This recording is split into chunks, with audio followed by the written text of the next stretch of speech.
अब करें क्या, हो गए गुनाह। आप कहेंगे हम कोई पाक साफ सुथरे नहीं, हमारे दामन पर गुनाहों के धब्बे लगे, इतने लगे हैं जिसकी कोई इंतहा नहीं। तो अल्लाह अकबर, अल्लाह अकबर।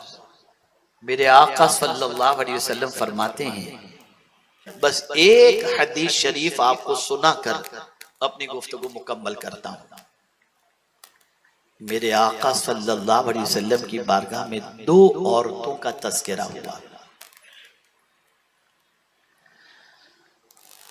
एक वो औरत जो बेपनाह इबादत, रियाजत, तिलावत ये सारी चीजें करती थी। पूछने वाले ने पूछा, या रसूल अल्लाह सल्लल्लाहु तआला अलैहि वसल्लम, एक खातून है जो नमाज भी बहुत पढ़ती है, रोजे भी बहुत रखती है, तिलावत भी बहुत करती है, कसरत से दुरूद शरीफ वगैरह पढ़ती है, लेकिन उसमें एक गुनाह की आदत है और वो ये है कि वो अपनी जबान से इतनी तेज जबान की है जिससे लोगों को तकलीफ पहुंचाती है। लेकिन एक औरत है,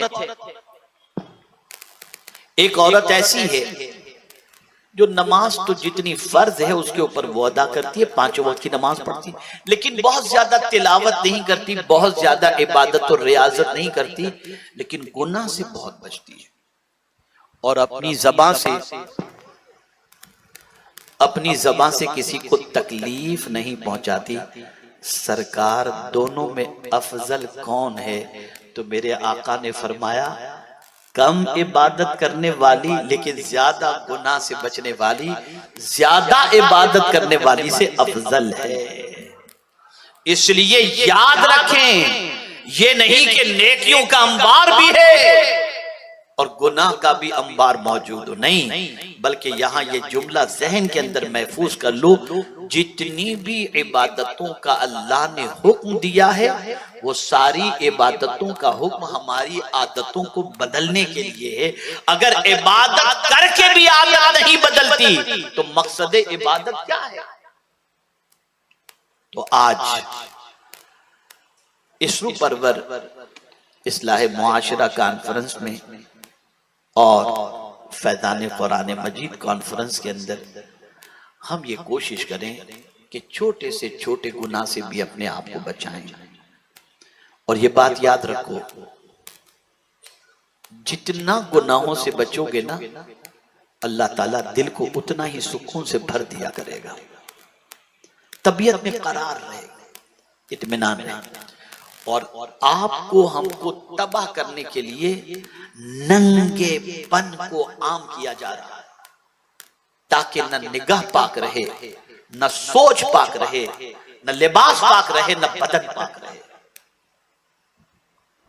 मैं खास तौर पर उन नौजवान भाइयों से कहूंगा जो अपनी जिंदगी के शबाब के पीरियड से गुजर रहे हैं, गुनाहों से बचो, गुनाहों से बचो। एक दौर था सिर्फ गुनाह का तसव्वुर और गुनाह याद आ जाता तो रोंगटे खड़े हो जाते। आका करीम सल्लल्लाहु अलैहि वसल्लम की बारगाह बेकसपना में एक सहाबी तशरीफ लाए, अर्ज करते हैं, या रसूल अल्लाह सल्लल्लाहु अलैहि वसल्लम, ईमान लाने से पहले उनसे गुनाह हो गए होंगे? तो अर्ज किया, हुजूर मुझसे कुछ गुनाह हो चुके हैं, मैं अगर सही तौबा करूं तो अल्लाह मेरे गुनाह को माफ कर देगा? सरकार ने फरमाया, हाँ बिल्कुल माफ कर देगा, सच्चे दिल से तौबा करो, अल्लाह माफ फरमा देगा। अब जवाब सुनिए, अब दूसरा सवाल सुनिए जो हुजूर से अर्ज करते हैं, या रसूल अल्लाह सल्लल्लाहु तआला अलैहि वसल्लम, क्या मुझे गुनाह करते मेरे मौला ने देख लिया, मेरे रब ने देख लिया? आका करीम सल्लल्लाहु अलैहि वसल्लम फरमाते, हाँ, इतना सुनना था कि एक चीख मारी और कहते हैं, या अल्लाह मैं तुझे क्या मुंह दिखाऊंगा, तूने तो तेरी नाफरमानी करते हुए मुझे देख लिया और रूह परवास कर ली। तसव्वुरे गुनाह से, ख्याले गुनाह से इस तरीके से सहाबा लरसते थे, कांपते थे, खुदा की बारगाह में जवाबदेही के तसव्वुर से कांपते थे। मैं आप तमाम से गुजारिश करूंगा, आज ये पैगाम अपने दिलो दिमाग में बिठा करके जाएं, हम कहीं भी रहें, कुछ भी करें, अल्लाह से छुप नहीं सकते, न हम छुप सकते हैं, न हमारी नीयतें छुप सकती हैं।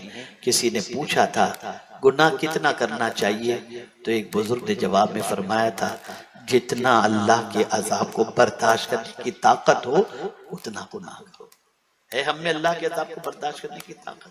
एक सर का दर्द बर्दाश्त नहीं होता तो अल्लाह का अजाब हम कैसे बर्दाश्त करेंगे? और अल्लाह के अजाब के हवाले से मैं आपको बताऊं, अगर सुई के सुराख के बराबर भी अगर अल्लाह जहन्नम के दरवाजे को खोल दे तो पूरी दुनिया जल करके राख हो जाएगी। टेम्परेचर आप देखें, अभी 40 के अंदर ही हालत खराब हो जाती है, बाहर निकलना दुश्वार हो जाता है। क्या हाल होगा उस मौके पर, क्या होगा? अब करें क्या? हो गए गुनाह। आप कहेंगे हम कोई पाक साफ सुथरे नहीं, हमारे दामन पर गुनाहों के धब्बे लगे, इतने लगे हैं जिसकी कोई इंतहा नहीं।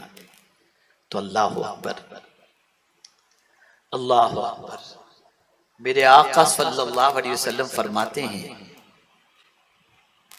कि सबसे बड़ा इंतजार अल्लाह करने वाला है, उससे बड़ा कोई इंतजार करने वाला नहीं। किस चीज का? अल्लाह इस बात का इंतजार करता है। इंतजार से मुराद अल्लाह इस बात की अपने बंदे से तवक्को रखता है कि मेरा बंदा जिससे गुनाह हो चुका है आकर के मुझसे माफी मांग ले। वो मुझसे माफी मांगेगा, मैं उसके गुनाहों को माफ कर दूंगा, माफ कर दूंगा। और ये जुमला अहले इल्म के लिए खास तौर पर जहन में रखने के लिए है। याद रखें, तौबा के आंसू, तौबा के आंसू कितने कीमती हैं आप जानते हैं। तौबा के आंसू गिरते तो बाहर हैं, तौबा के आंसू गिरते तो बाहर हैं, लेकिन सफाई अंदर की हो जाती है, सफाई दिल की हो जाती है। ये कैसा पानी है, निकलता बाहर है और सफाई अंदर की होती है।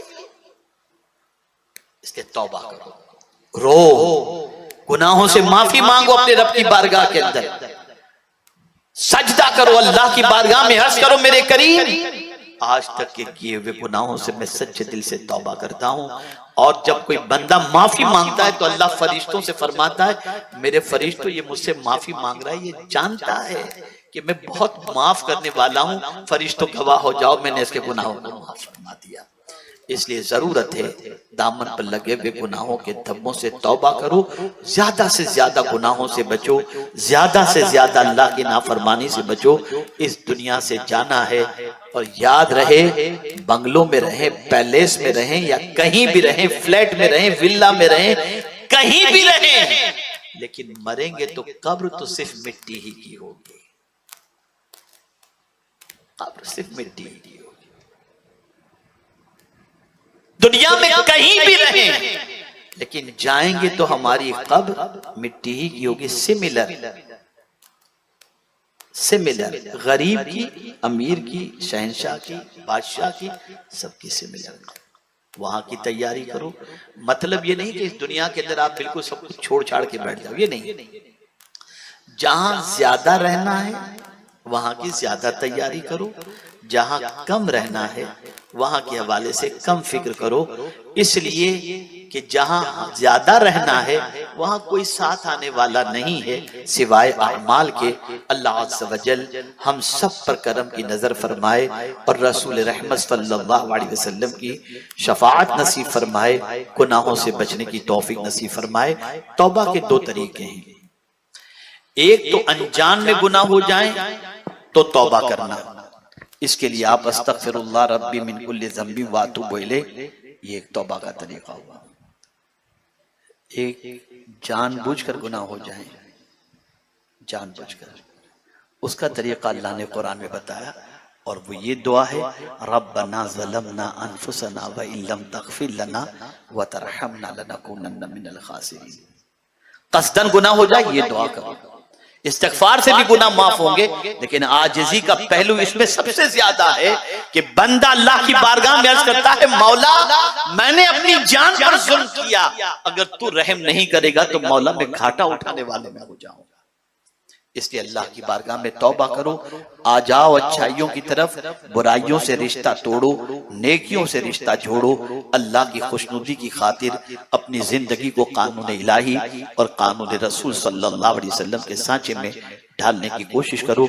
अल्लाह सबसे पहले मुझे माफ फरमाए, साथ में आप सबको माफ फरमाए और पूरी उम्मत मुस्लिमा को माफ फरमाए।